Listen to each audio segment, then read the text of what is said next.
नमस्कार, स्वागत है आपका एचआर हिंदी न्यूज पर। आइए जानते हैं हरियाणा की बड़ी खबरें सिर्फ 15 मिनट में, लेकिन उससे पहले चैनल को जरूर सब्सक्राइब कर दें। आज दिनांक 2 अगस्त 2026 दिन रविवार को श्रावण मास के कृष्ण पक्ष की चतुर्थी तिथि रात्रि 11:15 तक रहेगी। इसके बाद पंचमी तिथि प्रारंभ होगी। पूर्वा भाद्रपद नक्षत्र रात्रि 9:36 तक रहेगा। अभिजित मुहूर्त दोपहर 12 से 12:54 तक तथा राहु काल शाम 5:27 से 7:07 तक रहेगा। सूर्य देव की उपासना का विशेष महत्व है। आज फ्रेंडशिप डे मनाया जा रहा है। साथ ही संकष्टी गणेश चतुर्थी का व्रत भी है। ये दिन मित्रता और भगवान गणेश की आराधना के लिए विशेष माना जाता है। हरियाणा के भिवानी की मुक्केबाज प्रीति पवार ने राष्ट्रमंडल खेल 2026 में महिला 54 किलोग्राम वर्ग का स्वर्ण पदक जीतकर इतिहास रच दिया। फाइनल मुकाबले में उन्होंने कनाडा की स्कारलेट डेलगाडो को एकतरफा अंदाज में हराया। प्रीति की इस उपलब्धि से हरियाणा और देश में खुशी का माहौल है। उनकी शानदार जीत के साथ भारत को बॉक्सिंग में महत्वपूर्ण स्वर्ण पदक मिला और प्रीति का नाम देश की शीर्ष महिला मुक्केबाजों में शामिल हो गया। हरियाणा में मतदाता सूची के विशेष गहन पुनरीक्षण अभियान का पहला चरण पूरा हो गया है। इस दौरान करीब 24 लाख से अधिक नाम हटाए गए, जिनमें मृत, स्थानांतरित या अपात्र मतदाता शामिल हैं। अब दावे और आपत्तियों की प्रक्रिया जारी रहेगी। पात्र मतदाता आवश्यक दस्तावेजों के साथ आवेदन देकर अपना नाम जुड़वा सकेंगे। संशोधित मतदाता सूची तय प्रक्रिया पूरी होने के बाद प्रकाशित की जाएगी। हरियाणा के हिसार, फतेहाबाद, जींद और सिरसा जिलों में आज भारी बारिश की संभावना जताई गई है। मौसम विभाग ने इन क्षेत्रों के लिए चेतावनी जारी करते हुए लोगों से सतर्क रहने की अपील की है। कई इलाकों में तेज बारिश के साथ गरज चमक और तेज हवाएं चल सकती हैं। प्रशासन ने जल भराव वाले क्षेत्रों में सावधानी बरतने और मौसम की स्थिति पर लगातार नजर रखने की तैयारी की है। दिल्ली एनसीआर में नमो भारत रैपिड रेल नेटवर्क का विस्तार तेजी से आगे बढ़ रहा है। नई योजना के तहत दिल्ली से रेवाड़ी, मानेसर, सोनीपत, पानीपत, अलवर और बहरोड तक तेज रफ्तार कनेक्टिविटी विकसित की जाएगी। इन कॉरिडोर के शुरू होने से हरियाणा और राजस्थान के लाखों यात्रियों को तेज, सुरक्षित और सुविधाजनक यात्रा का लाभ मिलेगा तथा क्षेत्रीय संपर्क और आर्थिक गतिविधियों को भी बढ़ावा मिलेगा। हरियाणा उच्च शिक्षा विभाग ने औद्योगिक प्रशिक्षण योजनाओं के प्रभावी संचालन के लिए 2 नोडल अधिकारियों की नियुक्ति की है। दोनों अधिकारी प्रशिक्षण कार्यक्रमों की निगरानी, समन्वय और क्रियान्वयन सुनिश्चित करेंगे। विभाग का उद्देश्य विद्यार्थियों को उद्योगों की जरूरत के अनुरूप बेहतर कौशल प्रशिक्षण उपलब्ध कराना और योजनाओं के संचालन में पारदर्शिता तथा गुणवत्ता बनाए रखना है। प्रधानमंत्री किसान सम्मान निधि योजना को वर्ष 2030-31 तक जारी रखने के केंद्र सरकार के निर्णय का हरियाणा के किसानों ने स्वागत किया है।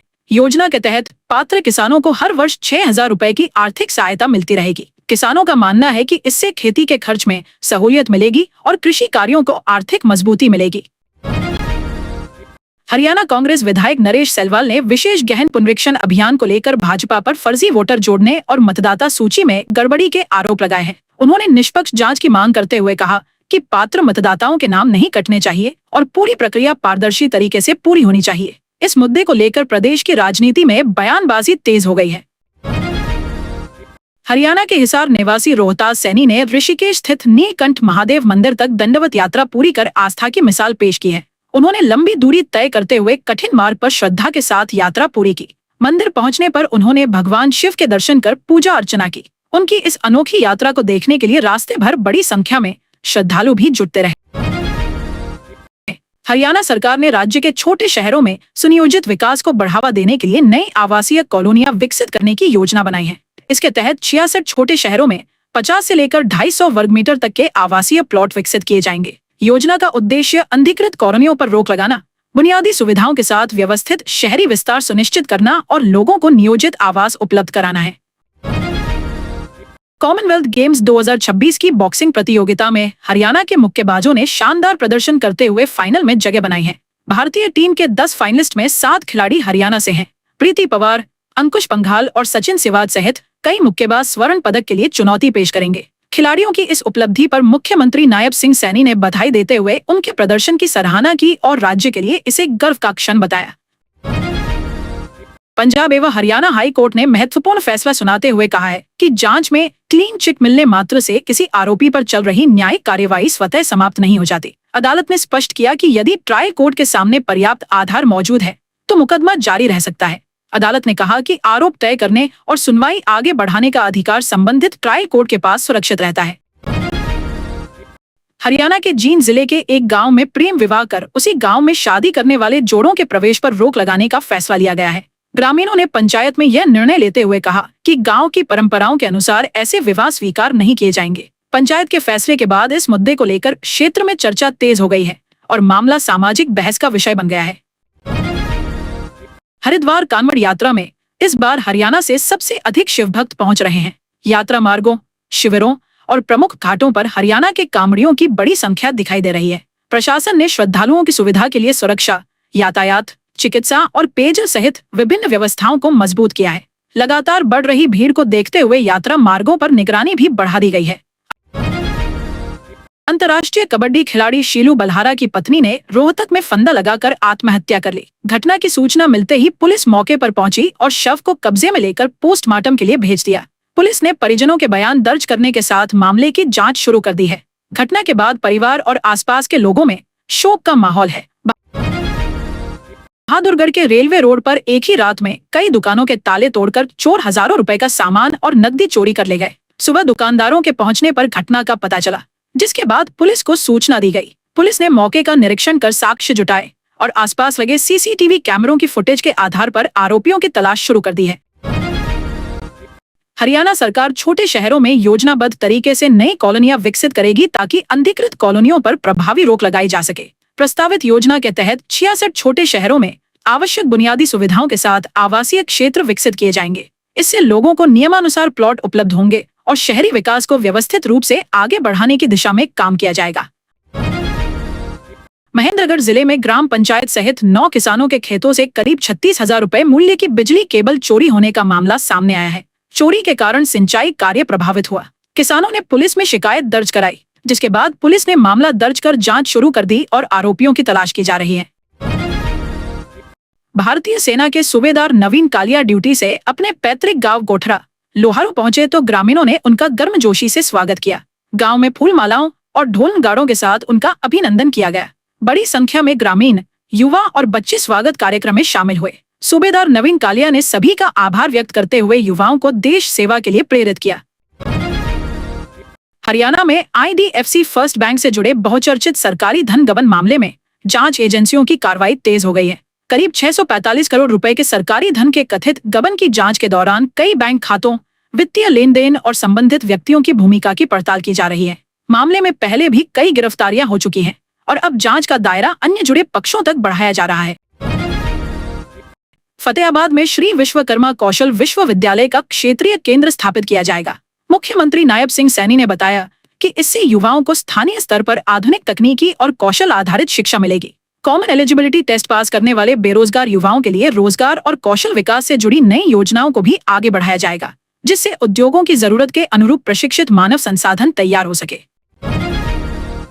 चंडीगढ़ में हरियाणा पेंशनर संगठनों की बैठक में पुरानी पेंशन योजना बहाल करने की मांग प्रमुखता से उठाई गई। वक्ताओं ने कहा कि सेवानिवृत्त कर्मचारियों को सामाजिक और आर्थिक सुरक्षा देने के लिए पुरानी पेंशन व्यवस्था लागू की जानी चाहिए। बैठक में पेंशन संबंधी अन्य लंबित मामलों के शीघ्र समाधान और सेवानिवृत्त कर्मचारियों की सुविधाओं में सुधार की मांग भी रखी गई। गुरुग्राम ट्रैफिक पुलिस ने चालान व्यवस्था को अधिक आधुनिक बनाने की दिशा में नई पहल की है। अब प्रमुख स्थानों पर LED डिस्प्ले के माध्यम से ट्रैफिक नियमों की जानकारी, चालान संबंधी संदेश और सड़क सुरक्षा से जुड़े निर्देश प्रसारित किए जाएंगे। इस व्यवस्था का उद्देश्य लोगों में यातायात नियमों के प्रति जागरूकता बढ़ाना और नियमों के पालन को अधिक प्रभावी बनाना है। लगातार बारिश और खराब मौसम को देखते हुए हरियाणा के एक जिले में सभी स्कूल एक दिन के लिए बंद रखने का निर्णय लिया गया है। जिला प्रशासन ने विद्यार्थियों और शिक्षकों की सुरक्षा को ध्यान में रखते हुए यह आदेश जारी किया। स्कूलों में निर्धारित शैक्षणिक गतिविधियां स्थगित रहेंगी और मौसम सामान्य होने के बाद नियमित रूप से कक्षाएं फिर शुरू की जाएंगी।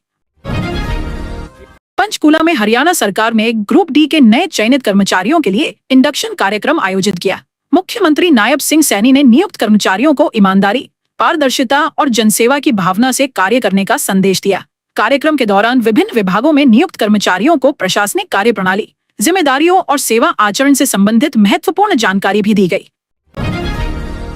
जननायक जनता पार्टी के नेता दिग्विजय चौटाला ने हरियाणा अध्यापक पात्रता परीक्षा यानी HTET की प्रक्रिया पर सवाल उठाए हैं। उन्होंने परीक्षा संचालन, पारदर्शिता और व्यवस्थाओं को लेकर कई अनियमितताओं का आरोप लगाया।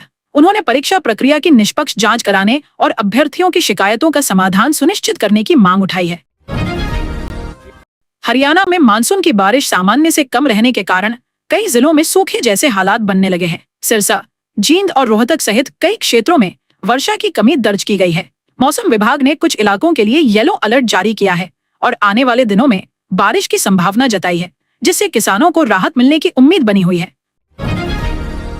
पानीपत के इसराना क्षेत्र के बलाना गांव में ग्रामीणों ने बिजली के तांबे के तार चोरी करने के संदेह में 2 लोगों को पकड़ लिया। ग्रामीणों ने दोनों को मौके पर रोककर पुलिस के हवाले कर दिया। पुलिस ने आरोपियों से पूछताछ शुरू कर दी है और पूरे मामले की जांच करते हुए चोरी की अन्य घटनाओं से संभावित संबंध भी खंगाले जा रहे हैं। सोनीपत जिले में राष्ट्रीय लोक अदालत और मेडिएशन फॉर नेशन अभियान के तहत आपसी सहमति से लंबित मामलों के निपटारे पर विशेष जोर दिया जा रहा है। न्यायालयों में चल रहे पारिवारिक, बैंक, चेक बाउंस, मोटर दुर्घटना और अन्य समझौता योग्य मामलों को बातचीत के माध्यम से सुलझाने के प्रयास किए जा रहे हैं। अभियान का उद्देश्य लोगों को त्वरित, सरल और कम खर्च में न्याय उपलब्ध कराना तथा अदालतों में लंबित मामलों की संख्या कम करना। हरियाणा में कक्षा 6 से 9 तक के विद्यार्थियों के लिए ग्लोबल नॉलेज प्रतियोगिता शुरू की गई है। प्रतियोगिता का उद्देश्य बच्चों में महासागरों, समुद्री जैव विविधता, जलवायु परिवर्तन और समुद्री संरक्षण से जुड़ी जानकारी बढ़ाना है। इसमें छात्र प्रश्नोत्तरी और ज्ञान आधारित गतिविधियों के माध्यम से भाग लेंगे। उत्कृष्ट प्रदर्शन करने वाले विद्यार्थियों को सम्मानित किया जाएगा और उन्हें समुद्री विज्ञान से जुड़े विषयों को समझने का अवसर मिलेगा। रोहतक के सांपला क्षेत्र में किसानों ने बिजली ग्रिड के टावर लगाने के लिए अधिग्रहित भूमि के मुआवजे को लेकर विरोध प्रदर्शन किया। किसानों का आरोप है कि उन्हें उचित मुआवजा नहीं मिला, जबकि उनकी जमीन पर निर्माण कार्य आगे बढ़ाया जा रहा है। प्रदर्शन के दौरान किसानों ने अपनी मांगों को दोहराते हुए प्रशासन से मुआवजे का पुनर्मूल्यांकन करने और समस्या का शीघ्र समाधान करने की मांग उठाई।